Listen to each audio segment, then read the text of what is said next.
काफी सारे जनों को ये कंफ्यूजन है कि सिल्वर के एक्चुअली में कॉन्ट्रैक्ट्स कितने हैं, उनमें फर्क क्या क्या है, कितना मार्जिन चाहिए होता है, एक्सपायरीज कब कब होती हैं। तो आज के एपिसोड में हम इन्हीं सारी चीजों को डिस्कस करेंगे। हम लोग देखेंगे कि कितने टाइप के कॉन्ट्रैक्ट्स अवेलेबल हैं, उनकी एक्सपायरीज कब होती हैं, कितना मार्जिन चाहिए होता है, किस किस में ऑप्शंस अवेलेबल हैं। इन्हीं सारी चीजों को आज के एपिसोड में डिस्कस करेंगे। शुरुआत करते हैं समझ के कि कितने टाइप के कॉन्ट्रैक्ट्स होते हैं। तो एमसीएक्स में करंटली 3 टाइप के कॉन्ट्रैक्ट्स देखने को मिलेंगे। Number 1 is silver, second is silver M which is silver mini and then is silver micro। अब सबसे पहले बात करते हैं सिल्वर की। सिल्वर का कॉन्ट्रैक्ट जो है वो 30 kg सिल्वर का कॉन्ट्रैक्ट होता है एंड इसका स्क्रिप्ट नेम भी सिल्वर ही है।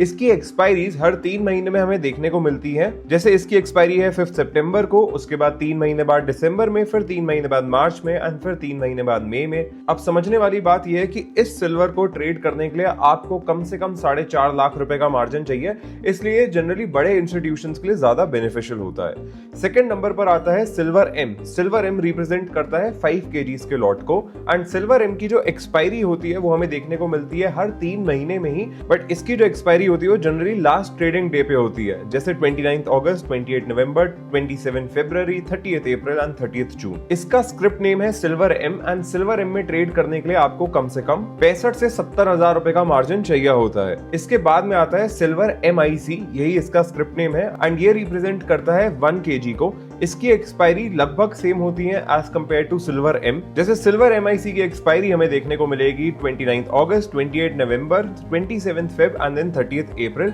इसके अंदर ऑफ कोर्स हमें कॉन्ट्रैक्ट्स कम देखने को मिलते हैं एंड यही एक ऐसी स्क्रिप्ट है जिसके अंदर हमें ऑप्शंस नहीं देखने को मिलेंगे because silver and silver M दोनों ऑप्शंस ऑफर करते हैं। Thirdly the most important thing is that silver MIC के अंदर जो मार्जिन चाहिए होता है वो 15 से 17 हजार रुपए के आसपास चाहिए होता है टू ट्रेड 1 लॉट एंड ये आइडियली रिटेल इन्वेस्टर्स के लिए बेस्ट सूटेड नजर आता है। अब हमने ये समझ लिया कि 3 टाइप के कॉन्ट्रैक्ट्स अवेलेबल हैं, 2 में फ्यूचर एंड ऑप्शंस दोनों ही हैं एंड सिल्वर MIC में सिर्फ फ्यूचर्स ही देखने को मिलेंगे।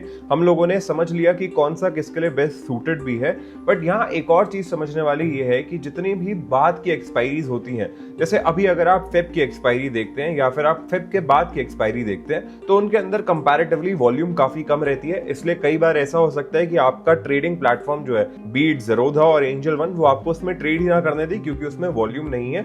इसलिए जो करंट एक्सपायरी होती है वो सबसे ज्यादा वॉलेटाइल होती है और उसके बाद की जो एक्सपायरी होती है वो कंपैरेटिवली कम वॉलेटाइल होती है, बट उसके अंदर भी आप ट्रेड कर सकते हैं। बट आप जो लास्ट की 2 एक्सपायरीज है उनमें ट्रेड नहीं कर सकते एंड इतना फॉरवर्ड आपको देखने को भी मिलता है। So a quick recap, silver represent करता है 30 kg को, सिल्वर एम रिप्रेजेंट करता है 5 kg को एंड सिल्वर MIC रिप्रेजेंट करता है 1 kg को। मार्जिन हम लोग डिस्कस कर ही चुके हैं एंड इसमें सबसे बड़ी चीज समझने वाली यही है कि आपको डिसाइड करना होता है कि आपको एग्जैक्टली कौन से स्क्रिप्ट के अंदर ट्रेड करना है ताकि आपके लिए वो बेस्ट सूटेड हो। और हाँ, एक्सपायरी के लिक्विडिटी ट्रैप से बचना भी यहाँ जरूरी हो जाता है। मैं उम्मीद करता हूँ कि मैंने आपके सारे क्वेश्चंस कवर कर लिए, बट फिर भी अगर आपका कोई सवाल है सिल्वर के around, so please do let me know in the comment section below and share कर दीजिए वीडियो अपने दोस्तों के साथ में जो एक्चुअली में सिल्वर में ट्रेड करते हैं एंड जिनको ये जानना जरूरी है।